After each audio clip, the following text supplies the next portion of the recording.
શહેર નજીક દરજીપુરાથી તારીખ 7મી મેના રોજ સમા ખાતેની સાસરીમાં જવા નીકળેલા 29 વર્ષીય પરિણીત યુવકની કાર તારીખ 10મી મેના રોજ અનગઢ પાસેથી પસાર થતી મહીસાગર નદીના પાણીમાંથી મળી આવી હતી। આ સસ્પેન્સ થ્રિલરના 24 કલાક પછી ગઈકાલે રવિવારે મોડી રાત્રે શહેર નજીક કાલોલ નજીક નારાયણપુરા કેનાલમાંથી યુવકની ડિકમ્પોઝ થયેલ મૃતદેહ મળી આવ્યો હતો। આરટીઓ એજન્ટ તરીકે કામ કરતા મિત્રે જ કટર વડે ઠંડા કળેજે દીપેનની હત્યા કરીને પુરાવાનો નાશ કરવા માટે ડેડ બોડી અને કાર જુદા જુદા સ્થળે પાણીમાં ફેંકી હોવાની હકીકત સામે આવી છે। હત્યા પાછળ પ્રેમ પ્રકરણ કારણભૂત હોવાનું ક્રાઇમ બ્રાન્ચની પ્રાથમિક તપાસમાં સપાટી ઉપર આવ્યું છે। હત્યાના સિલસિલામાં દરજીપુરા ગામમાં જ રહેતા દીપેનના મિત્ર હાર્દિક પ્રજાપતિની ક્રાઇમ બ્રાન્ચ દ્વારા ધરપકડ કરવામાં આવી છે। ક્રાઇમ બ્રાન્ચે આજે પત્રકાર પરિષદ યોજી વિસ્તૃત માહિતી આપી હતી। ગઈ 7 તારીખે હરણી પોલીસ સ્ટેશનમાં દીપેન કુમાર મુકેશભાઈ પટેલ કે જે દરજીપુરાના રહેવાસી હતા એના ગુમ થયાની એક ગુમ જાણવા જેવું હરણી પોલીસ સ્ટેશન દાખલ થયેલી અને તે જે કાર લઈને ગુમ થયા હતા એની કાર અનગઢ ગામ મહીસાગરની અંદરથી ગયા રવિવારે બિનવારસી હાલતમાં પાણીની અંદર ડૂબેલી હાલતમાં મળી આવી અને જે તે વખતે એ ગાડીની હાલત જોતા કે એની અંદર બ્લડ સ્ટેન અને એ બધું જોતા કંઈ અઘટિત બન્યું હોય એવું જે તે વખતે જ લાગતું હતું। તપાસ કરતા શોધખોળ કરતા તે માણસ નહીં મળી આવતા ક્રાઇમની ટીમો પણ એમની પાસે લાગેલી, હરણી પોલીસ સ્ટેશન સાથેનો ડિસ્ટાફ અને અલગ અલગ ટીમો બનાવી અને આ માટે અમે છેલ્લા 3-4 દિવસથી લાગેલા હતા।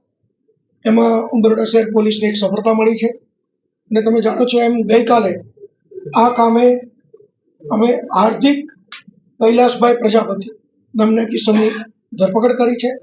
તેઓ તેમના પાડોશી છે અને તેમણે જ આ ખૂન કર્યું હોય એ બાબતનું એણે કન્ફેશન પણ કરેલ છે અને એના સાહેબી પુરાવા પણ મળેલ છે।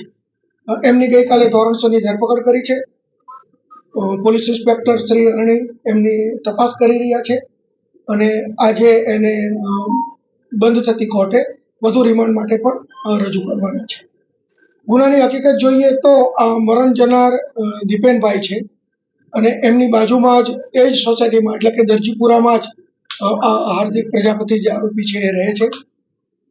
એક મહિલા સાથેના સંબંધો બાબતે એમને એવું હતું કે મારા ઉપર આડખીલી રૂપ છે, મને અડચણરૂપ છે એવો એમને એના ઉપર વહેમ હતો અને બીજું કે એમની આ હરકતને લઈને જે મરણ જનાર દીપેનભાઈ છે એ તેમને ત્યાં દરજીપુરા ગામમાંથી મકાન ખાલી કરાવી દેવા માટે બીજા લોકોને પણ સમજાવતા હતા કે આ માણસને અહીં પરિવાર સાથે રહેવા દેવો ન જોઈએ।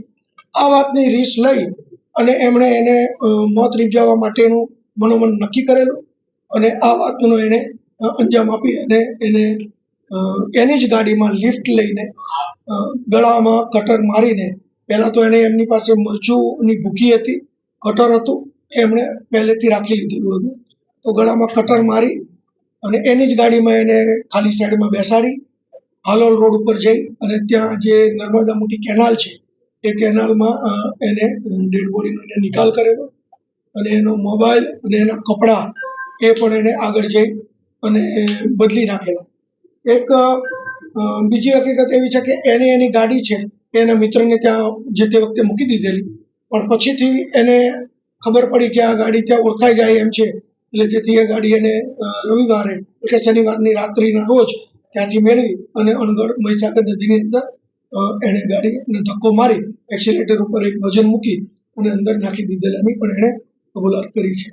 તપાસ દરમિયાન આજે એનું ડિસ્કવરી પંચનામું પણ થયું છે અને એણે જે ખૂન કરતી વખતે જે કપડાં પહેર્યા હતા એ કપડાં પણ પંચો સાથે લઈ જતા એ કપડાં પણ મળ્યા છે અને જે જગ્યાએથી એણે ડેડ બોડી કારમાંથી ઉતારી અને નર્મદા કેનાલમાં નાખી હતી ત્યાં એના જે લોહીના ધબ્બા છે એ પણ એફએસએલ સાથે લઈ અને પંચનામું કરી જોતા એ જગ્યા પણ મળી આવી છે। સુધીની તપાસમાં તો એ એક જ હોવાનું જણાય આવે છે પરંતુ તપાસ દરમિયાન કદાચ કોઈ એને મદદ કરી હશે ને એ વસ્તુ જાણવા મળશે તો એને પણ ઉમેરું કરવું પડશે। હાર્દિક અને દીપેનની મિત્રતા કેટલી જૂની હતી, ક્યાંથી એકબીજાને ઓળખતા હતા અને દીપેને જ હાર્દિકને મકાન અપાવ્યું હતું એવું નથી પરંતુ દીપેન જે છે એ મૂળ ત્યાંના દરજીપુરાના જ વતની છે એ તો ત્યાંથી વર્ષોથી રહે છે પરંતુ આ છે એ છેલ્લા લગભગ 1-1.5 વર્ષથી ત્યાં એમના ભાઈની સાથે રહે છે એટલે છેલ્લા 1-1.5 વર્ષથી મિત્રતા હોય એવું કહી શકાય. બીજી વસ્તુ એ છે કે આ જે આરોપી તરીકે છે હાર્દિક, એ આરટીઓમાં આ ફોર્મ ભરવાનું ને અપલોડ કરવાનું એ પ્રકારનું કામ કરે છે. અને દીપેન જે છે એ પોતે નંબર પ્લેટ બનાવવાનું આરટીઓનું કામ કરે છે. મતલબ આરટીઓ સાથે પણ બંને સંકળાયેલા છે. બંને સાથે જ કામ કરતા. બંને સાથે નહીં, પરંતુ એક વ્યવસાય કહી શકાય કે આરટીઓના ફોર્મ ભરે અને એ પ્રકારનું કામ આરટીઓની બહાર ઉભા રહીને કરતા હતા. અને પહેલા છે એ નંબર પ્લેટ છે, હવે નંબર પ્લેટ આવી છે એ નંબર પ્લેટનો લગાડવાનું કામ કરે. ના, એવી કોઈ હકીકત હજી સુધી નથી મળી. જ્યારથી ત્યાં રહેવા ગયા ત્યારથી જ એ લોકોની મિત્રતા છે. એમની વર્તણૂક શંકાસ્પદ લાગેલી, બીજું ટેકનિકલ સોર્સ આધારે અને એની જુદી જુદી જગ્યાએ એની હાજરી અને દરેક વખતે જુદું જુદું બોલવું, આ બધી હકીકતોને ધ્યાને લઈને એમને શંકા ગયેલી કે આમાં સર, આપે કીધું કે મહિલા મિત્રોને કારણે બંને વચ્ચે ખતરાટ હતો. દીપેનના ફેમિલીએ કોઈ એવી ફરિયાદ કરી કે પહેલા કોઈ ઝઘડા થયા છે બંને વચ્ચે? ના, આ પહેલા કોઈ આ લોકો વચ્ચે સામસામી ફરિયાદ કેવું થયું હોય એવું દેખાતું નથી. દીપેનના ફેમિલીના નિવેદનો લેવાયા છે, એમાં શું થયું? હજી તપાસ બાકી છે. હજી તો પ્રાથમિક તપાસ જ ચાલુ છે. એમાં પણ એ લોકોના સોસાયટી વાળાના બીજાના નિવેદનો પણ લેવામાં આવશે. બીજી હકીકત હશે તો આપણે જાણવા મળશે. જે કટરથી મર્ડર કર્યું છે એ રદ કરવામાં આવ્યું છે. પોલીસ તપાસ ચાલુ છે, એ પણ મળી જશે. હાર્દિકના મોબાઈલની ડિટેલ લીધી છે સાહેબ, એમાં કઈ આવ્યું છે કે કોઈને સારો? એ જોઈએ, હજી તપાસ ચાલીશ. બધાને સીડીઆર ને બધું મંગાવવામાં આવ્યું છે, આવી પણ ગયા છે. એનું એનાલિસિસ કરી અને એમાં પણ જો કઈ ગુનાહિત ઇતિહાસ નીકળશે, ગુનાહિત હકીકત મળશે તો એ બાબતે આગળ કઈ દિશામાં તપાસ? આગળ જો રિમાન્ડ લેવાની તજવીજ ચાલુ છે. એ સિવાય જે એમાં હજી જે કટર ને જે અમુક વસ્તુઓ કબજે કરવાની છે એ વસ્તુ બાકી છે. મોબાઈલ ફોન છે એ મળવાનો બાકી છે. એ સિવાય પણ જે કીધું એમ કે એની ગુનો કર્યા પછીની આરોપીની ક્યાં ક્યાં હાજરી છે, એણે ગુનો કર્યા પછી કોઈની પાસે આ બાબતનું કન્ફેસ કર્યું છે કે કેમ, આ બધી વિગતો તપાસવામાં આવશે. એવિડન્સ નાશ કરવાનું કોઈ પ્રયત્ન કર્યું છે? આ તો દેખીતી વાત છે કે ડેડ બોડીને તમારે ત્યાં કેનાલમાં નાખી દેવી, કારને નદીમાં નાખી દેવી, આ પુરાવાનો નાશ જ છે.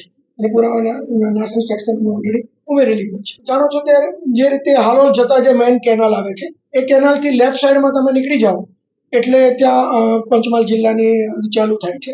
ત્યાં એણે નાખેલી અને પછી તરત જ કાલોલ પોલીસ સ્ટેશનનું જ્યુડિક્શન ચાલુ થાય છે, જ્યાંથી આ ડેડ બોડી મળી આવી અને એ કાલોલ પોલીસ સ્ટેશનની યાદ છે. આનો ઉદ્દેશ્ય શું હતો મર્ડર કરવાનો? મેં કીધું એમ કે એક મહિલા સાથેના આડા સંબંધોમાં આ મરણ જનાર છે એ હડખીલી રૂપ હતા અને એ વાતને આગળ લઈને એને દરજીપુરામાંથી મકાન ખાલી કરાવવા માટે પણ તેઓ ભાગ ભજવતા હતા કે એને અહીં રહેવા ન દેવું જોઈએ. આ કારણની રીસ લઈને એણે આ ગુનો કર્યો હોવાનું કહે છે. મહિલા સાથે પ્રેમ એવું તો ન કહી શકાય અત્યારે. એના કોઈ પરિચિત હોય એના કારણે ના, એક કોમ્યુનિટીના હતા એવું કહી શકાય. બંને ડિપેન્ડના મર્ડર કર્યા બાદ ગાડી કેમ લઈ આવે છે પાછો? પહેલા તો એ જે ગાડી છે એ ગાડી પાછળથી નંબર પ્લેટ કાઢી નાખે છે અને જે પાછળ મરણ જનારની દીકરીનું નામ લખેલું હોય છે એ પણ કાઢી નાખે છે. એટલે ગાડીને સીધી રીતે કોઈ ઓળખી ન શકે એવી કરી અને પછી એ ગાડીને આમાં મહીસાગર નદીમાં અણગઢ ગામ પાસે નાખે. ગાડી સંતાડી ક્યાં મિત્રાંત સંતાડીની એક એમના એક મિત્ર છે, સાવલી તાલુકાનું એનું ગામ છે